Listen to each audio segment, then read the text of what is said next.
Vendi ynë ka një ekonomi të vogël, e cila do të duhet të ndikojë shumë pak nga ajo që ndodh jashtë territorit dhe në tregje globale. Por ironikisht ndodhe kundërta. Sa herë që ka kriza, pandemi, konflikte, luftë dhe tensione, qytetarëve shqiptar ju rriten kostot për mallrat që konsumojnë. Energjia, karburanti, çmimet e ushqimeve janë të parat që preken. Dhe pse ndodh kjo? Sepse çdo vit më shumë, vendi ynë po bëhet i varur nga mallrat e importit, duke humbur fuqinë prodhuese. Konflikti i javëve të fundit mes Shteteve të Bashkuara të Amerikës, Izraelit dhe Iranit ka shkaktuar stuhi në tregjet financiare, duke rritur çmimet e hidrokarbureve.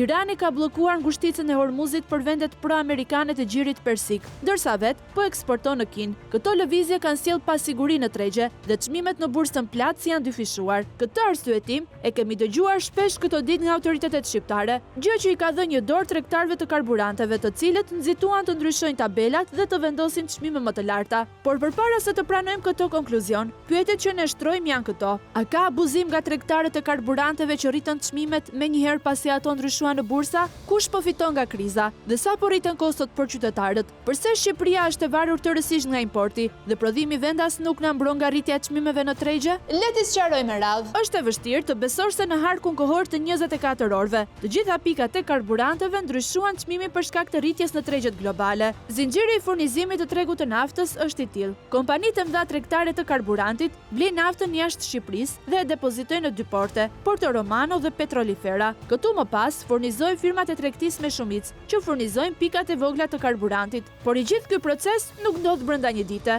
Ndaj riflektimi i rritjes së çmimit menjëherë çon abuzim dhe përfitime të padrejta nga tregtarët e karburantit. Por jo vetëm te ata, sepse ekziston një truk që qeveria përdor për të mbledhur më shumë taksa, sidomos në kohën e krizave kur çmimet rriten. Që prej vitit 1999, Shqipëria ka të vendosur me ligj mbajtjen e sasisë së rezervave të sigurisë për naftën, gazin dhe nën-produktet e tyre. Ligji detyron që çdo kompani e tregtimit me shumicë të këtyre lëndëve të mbajë një rezervë për 90 ditë mesatare shitje. Pra, për ta sqaruar mirë për këdo, do të duheshin plot 3 muaj nga nisja e krizës që çmimi i karburanteve të ndryshonte. Në fakt, u deshën 3 ditë. Është fare e sigurt që shoqëritë e shumicës kanë pasur produkt në depozitat e tyre kur çmimi u rrit. Por çfarë ndodhi? Edhe këtu një tjetër truk në kurrizë të qytetarëve. Produkti vendoset në magazina fiskale, të cilat njihen si zona të lira doganore. Për ta shpjeguar thjesht, nafta kur shkarkohet nga anija dhe qëndron në depozita, nuk paguan taksa. Në momentin që ajo del nga depozitat, sasisë që blihet nga tregtari i shumicës, i ngarkohen dhe taksat, tarifë portuale, taks qarkullimi, taks karboni dhe akciz, plus produktit që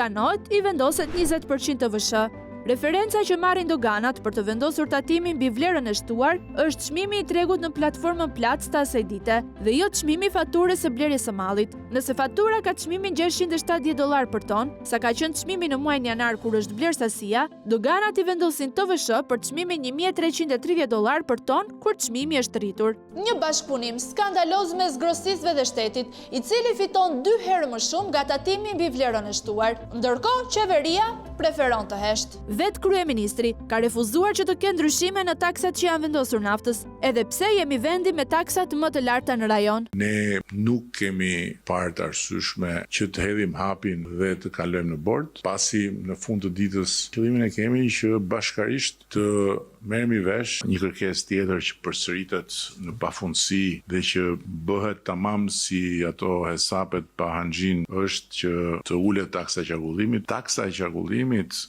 e vendosur në strukturën e çmimit karburantit, nuk është problemi se ulet këtu. Problemi është se po iku nga këtu do shkoj diku tjetër. Ndërkohë, alternativa që ai dha disa ditë më pas ishte kjo. Çmimi i naftës jo vetëm që është rritur, por parashikohet që të rritet edhe më tutje. Për këtë arsye ne kemi vendosur në lëvizje bordin e transparencës dhe po ashtu kemi marrë edhe një vendim që për çdo ditë kur çmimi do të kërcej mbi tavanin e 220 lekëve, do të ketë menjëherë një ulje me 20% të akcizës. Le ta sqarojmë dhe këtë. Struktura e çmimit të 1 litri naftë është kjo: 39.6 lek është akciza, 27 lek taksa e qarkullimit, 3 lek taksa e karbonit, 7 lek taksa dhe tarifa portuale dhe plus koston e blerjes së naftës vendoset 20% TVSH. Pra, në total, taksat për 1 litër karburant variojnë nga 105 në 110 lek në varësi të kostos që ka blerja e produktit. Tani, le ta shpjegoj me disa raste konkrete. Nëse çmimi i naftës do të shitej me 175 lek për litër, që ishte përpara krizës, qeveria do të arkëtonte 29.1 lek nga tatimi mbi vlerën e shtuar.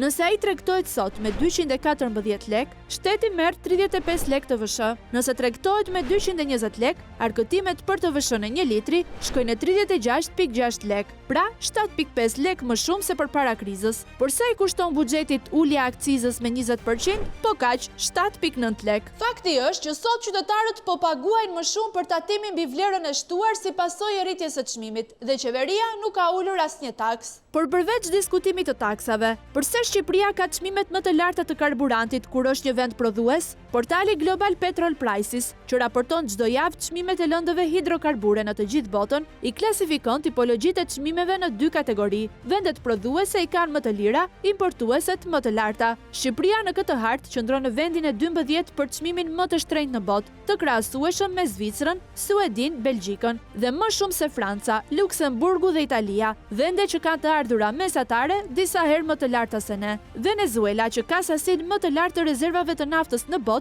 është vendi me çmimin më të ulët, njësoj dhe Irani apo vendet e tjera arabe që eksportojnë naftë. Shqipëria prodhon mesatarisht çdo vit 750 deri në 800.000 ton naftë, por e gjitha eksportohet sepse nuk kemi rafineri që ta përpunoj. Në të njëjtat sasi, ne importojmë naftë për konsum të brendshëm. Në vitin 2025 blem nga jashtë 740.000 ton. Shumë thonë që nafta e nën tokës sonë është e rëndë dhe nuk mund të përdoret për konsum. Këtë na ka thënë së fundmi edhe kryeministri. Shqipëria nuk prodhon naftë të përdorshme për pikat fundore, pasi nafta që ne nxjerrim është naftë e rëndë, e cila në rast se do të futej në përpunim do të kërkonte një rafineri dhe kosto shumë të mëdha.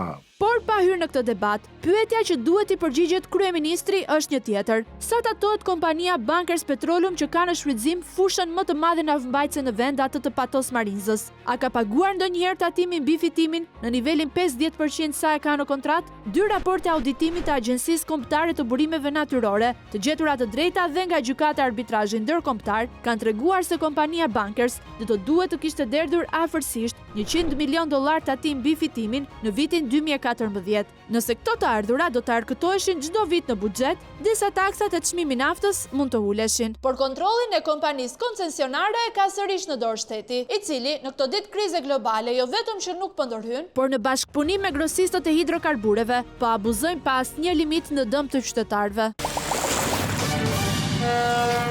Se mos harrojmë, bordi i famshëm i transparencës u rikthye dhe bëri vërtet transparencë. Çmimi për naftën u vendos 203 lek për litër në tregun e Pakicës, ulje me vetëm 5 lek, ndërkohë, përtej kësaj vendosje të çmimit ashtu qorazi, bordi duhet i tregojë shqiptarëve se për çfarë vlere kanë vendosur TVSH doganat, cili është çmimi i blerjes së naftës dhe cila është dita kur karburanti del nga depozitat. Dhe një pyetje e fundit, a do t'i kontrolloj bordi faturat e blerjes dhe a do t'i detyroj tregtarët dhe doganat të mos abuzojnë në dëm të qytetarëve? Vështirë.